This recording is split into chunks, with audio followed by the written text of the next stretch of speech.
అది శాంతికిషోర్ గారు స్పీచ్ ఇస్తా ఉంటాడు, అటు ఇటు తిరుగుతా. ఫోటో తీస్తున్నావు.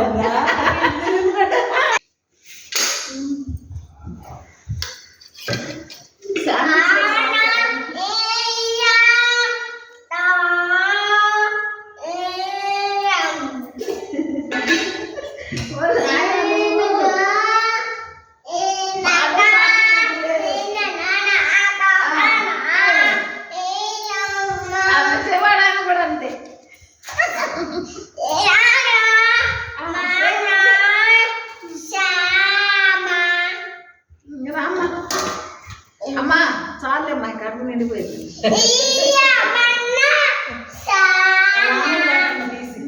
శాంతికిషోర్ గారు